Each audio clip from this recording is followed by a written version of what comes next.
தமிழக முதல்வர் மு.க.ஸ்டாலின் பங்கேற்கும் இந்திய யூனியன் முஸ்லீம் லீக் நடத்தும் மஹல்லா ஜமாத் ஒருங்கிணைப்பு மாநில மாநாடு இன்று மாலை 4 மணிக்கு கும்பகோணத்தில். பத்திரிகையாளர் திரு கோட்டீஸ்வரன் இணைஞ்சிருக்காரு, அவரோட பேசலாம். வணக்கம் சார், நன்றி இணைப்புல இணைந்ததற்கு. சார், திரு சந்திரசேகர் அவர்களுடைய இந்த கருத்துக்களை நீங்க எப்படி பார்க்குறீங்க? நேயர்களுக்கு வணக்கம். அது தாவேக இன்னைக்கு ஒரு சில தடுமாற்றத்துல இருக்கு. அந்த கட்சிக்கு கூட்டணி யாருமே வராத ஒரு சூழ்நிலை இருக்கு. ஆட்சியில பங்கு அதிகாரத்துல பங்கு என்று விஜய் அவர்கள் ஓப்பனா அழைத்து விடுத்தும் கூட என்ற ஒரு பெரிய கட்சியோ சிறிய கட்சியோ வரல. இந்த மாதிரி ஒரு சூழ்நிலை இருக்கும்போது காங்கிரஸ்காரர்களையும் அங்க ஒரு மாதிரி கோஷ்டி பூசல் மாதிரி ஒரு சில வார்த்தைகள் வருது. உதாரணத்துக்கு மாணிக்கம் தாக்கூர் போன்றவர்கள், ஜோதிமணி போன்றவர்களோட கருத்து இப்போ அங்க அந்த பிரச்சனை இருக்கு என்பதை புரிந்து விட்டது. அதே மாதிரி விஜய் அவர்களுக்கும் கூட்டணி யாரும் வரல அப்படின்னும் பொழுது ஐயா திரு சந்திரசேகர் அவர்களும் தன்னோட மகனோட அந்த கட்சியை காப்பாற்றுறதுக்கு உண்டான முயற்சிகளை எடுக்கிறார். முன்னாடியே அவர் பண்ணியிருக்கணும், இவ்வளவு லேட்டா பண்ணிருக்க கூடாது. பட் ஒருவேளை அந்த முயற்சி எடுத்தாங்கன்னா அது விஜய் அவர்களுக்கு ஒரு கூடுதல் பலத்தை கொடுக்கும். காங்கிரஸ் கட்சிக்கு சீட்டுகள் அதிகமா கிடைக்கும். பட் சட்டமன்ற உறுப்பினர்களா அது இரண்டுமே சேர்ந்து ஆகுமான்னு பாத்தீங்கன்னா அது எந்த அளவுக்கு சாத்தியன்றது தெரியல. இது ஒரு அரசியல்ல ஒரு நல்ல திருப்பம். அதாவது இது எல்லாரும் அரசியல் பண்ணணும் இல்லையா, அந்த வகையில இன்னைக்கு தாவேகாவும் அரசியல் பண்ண முயற்சி பண்ணுகிறது.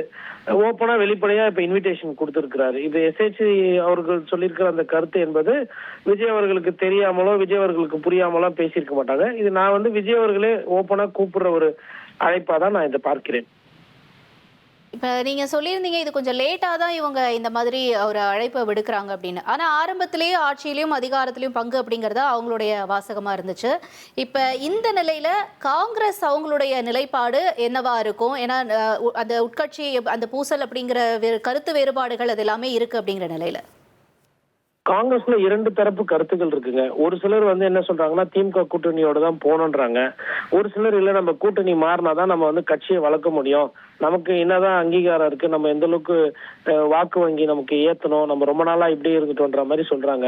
பட் திமுக கொடுக்கறது சீட்டு கிடையாது, அதனுடைய ஸ்ட்ரைக் ரேட் ஜாஸ்தி. நீங்க திமுகவோட கூட்டணிக்கு போறாங்கன்னா சட்டமன்ற உறுப்பினர்கள் வாய்ப்பு என்பது அதிகம். தாவேகாவோட நீங்க கூட்டணி போகும்போது சட்டமன்ற உறுப்பினரோட வாய்ப்பு என்பது குறைவு. விஜய் அவர்கள் ஃபர்ஸ்ட் கூப்பிட்டு பார்த்தாரு. ஆனா அவர் பனையூர் பங்களாலே இருந்து வெளியில அரசியல் பண்ணாத காரணத்தினாலும் எந்த ஒரு பெரிய அரசியல் கட்சியும் அவங்களோட கூட்டணி போகல. ஆனா ஐயா சந்திரசேகர் அவர்கள் அனுபவம் மிக்கவர். அதனால அவர் இப்போ ஒரு முடிவை எடுத்து அவர் ஒரு சில முயற்சிகள் எடுக்கிறாரு. அந்த முயற்சிகள் மேபி அது நடக்குதா நடக்கலையான்றது பார்க்கணும். பட் சந்திரசேகர் அவர்களை விஜய் அவர்கள் கூடவே வைத்திருக்கணும். ஏன்னா எந்த ஒரு அவர் அவருக்கு அரசியல் விஜய் அவர்களை விட அதிகமாக தெரியும். அந்த அடிப்படையில நம்ம அதை பார்க்கும்போது அவர் ஒரு முயற்சி எடுக்கிறார். அது எப்படி வருதுன்றது பார்க்கணும்.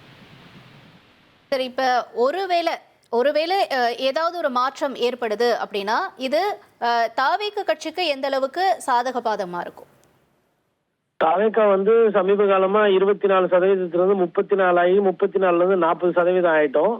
வீட்டுக்கு ஒரு ரேஷன் கார்டுக்கு ஒரு ஓட்டு இருக்கு. நாங்க ஆல்ரெடி 40% இருக்கோம், நாங்க ஜெயிச்சிருவோம் அப்படின்னு சொன்னது பூரா பொய்ன்றது புரிஞ்சுக்கலாம். ஏன்னா 40% ஓட்டு இருக்கு, நீங்க தான் ஆட்சியை பிடிக்க போறீங்க, வீடு வீடா போயிட்டீங்க அப்படின்னா உங்களுக்கு எதுக்கு காங்கிரஸ் கட்சியோட கூட்டணி? காங்கிரஸ்க்கு 3-4% வாக்கு தான் இருக்கு. ஒருவேளை அப்ப 44 45% அதாவதுங்க 40% வெற்றி பெற்று விட்டுறான். இன்னும் சுருக்கமா சொன்னா 4 முனை போட்டி அண்ணன் சீமான் அவர்களோட நாம் தமிழர் கட்சியும் சேர்த்தா 4 முனை போட்டியில 35% நீங்க ஓட்டு வாங்கினீங்கனாலுமே பொது ஜெயிச்சிடலாம். அப்ப அந்த ஓட்டு இல்லைன்றதான் நிதர்சனமான உண்மை. அதனாலதான் இன்னைக்கு ஐயா திரு சந்திரசேகர் அவர்கள் ஓப்பனா காங்கிரஸ் கட்சிக்கு இன்வைட் கொடுக்கிறாரு. காங்கிரஸ் அந்த கழக குரல் இருக்கிறதுனால இவர்கள் பயன்படுத்திக்க பார்க்கிறார்கள்.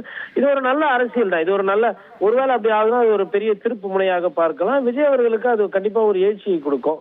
காங்கிரஸ் கட்சியில விஜய் கூட போனா நல்லா இருக்கும்னு நினைக்கக்கூடியவர்களுக்கு அது இருக்கும். பட் என்னை பொறுத்தவரை ரிசல்ட்டை பொறுத்தவரை நீங்க கேட்டீங்கன்னா அது அவங்களுக்கு பெரிய பலனை தராது. அது மாறாக திமுக கூட்டணியை தான் கொஞ்சம் பலவீனமாக்கும். திமுக கூட்டணியுடைய வெற்றியை குறைத்துவிடும். தமிழக முதல்வர் மு.க.ஸ்டாலின் பங்கேற்கும் இந்திய யூனியன் முஸ்லீம் லீக் நடத்தும் மஹல்லா ஜமாத் ஒருங்கிணைப்பு மாநில மாநாடு இன்று மாலை 4 மணிக்கு கும்பகோணத்தில்.